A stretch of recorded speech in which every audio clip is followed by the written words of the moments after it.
Opinion Trump is a phase. India-US ties are bigger than him. I am going to begin this column with a joke. A man was being beaten in the public square of a town, but the more he was beaten, the more he kept laughing. Finally, someone watching the proceedings asked him why he was laughing. The man answered, "These people are beating me because they think I am Viru. But I am actually Viru." The joke may sound facetious, but it is both an illustration of the essence of Vedantic wisdom that you are not what you or others think you are, tat tvam Asian of the principle that it is futile to beat the wrong person.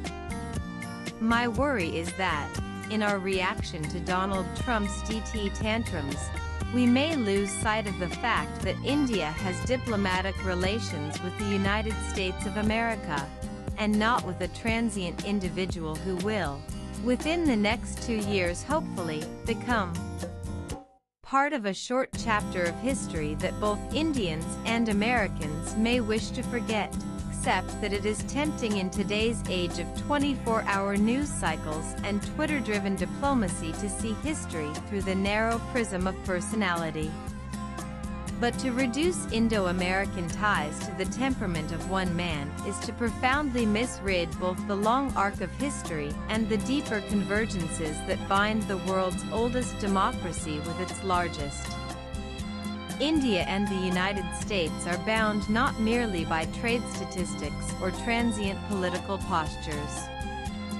They are linked, at a deeper level, by a civilizational affinity that transcends regimes, rhetoric, and rogue leaders.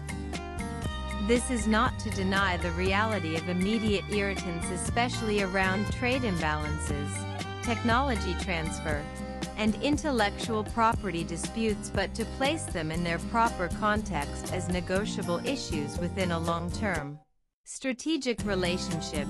Trump, in the grand sweep of India-US relations, is, in my view, a transient nuisance, a temporary disruptor, not a permanent roadblock, an aberration, not an irrevocable defining force for all time. His leadership style is at odds with the strategic patience that true diplomacy demands. He has reduced alliances to balance sheets, and friends to negotiable assets. Yet, despite his provocations, the structural foundations of the India-US partnership remain intact. Defense cooperation expanded, foundational agreements like Vika and Kumkesa were signed, and strategic dialogues deepened.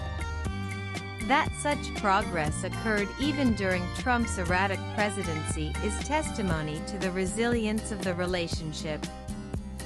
The goal of our diplomacy then must be not to throw the baby, which is the long-term perspective of Indo-American relations, out with the bathwater of a notoriously eccentric and unstable individual. How we do this will be the real test of our diplomacy. There are two aspects to this. First, our reaction to his unpredictable and often obnoxious behavior. This should be responded to not with emotionalism but with a firmness infused with dignity, self-esteem, and strategic autonomy. Dignity, because that befits our civilizational ethos. Self-esteem, because we are not a pushover, nor are we at his mercy, and, above all, strategic autonomy, because, as a sovereign nation, we shall not be dictated to by anyone, however powerful he may think he is, in deciding how we conduct our foreign policy and the choices we make in our national interest. Second, we should, through this temporary squall, continue to focus on the long-term convergences and mutually beneficial dividends that are the foundation of Indo-American relations. A substantive India-US trade agreement has long been awaited. Both countries have much to gain.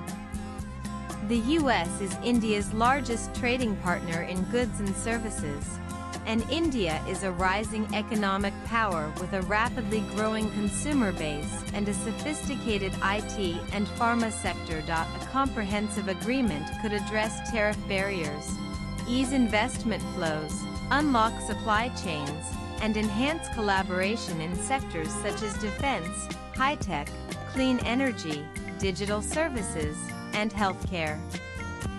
There may be Trump-engineered setbacks to such an agreement, including news even as I write this of even higher tariffs, but the conclusion of a trade deal must remain one of our pivotal goals. Should also focus on our strengths within the U.S. In contemporary times, the Indian-American diaspora, now over 4.5 million strong, serves as a living bridge. It is a community that excels in business, medicine, technology, and politics. From Silicon Valley boardrooms to Capitol Hill chambers, the Indian-American presence affirms the compatibility and complementarity of our two democracies. There are geopolitical synergies as well, given the relentless Chinese pursuit of hegemony in the Pacific region and elsewhere. Perhaps the senseless arbitrariness of Trump should make us smell the coffee and put our own house in order. We need to diversify our trade markets, negotiate new destinations for our goods, and reduce dependence on any one country for our critical needs. We also need to do far more on the ease of doing business arena and make our economy more competitive, while continuing to upgrade our military infrastructure. Swipe left for next video. Trump will come and go, but India must emerge stronger and more dynamic at the end of it. The writer is a former diplomat, an author, and a politician. Views expressed in the above piece are personal and solely those of the author. They do not necessarily are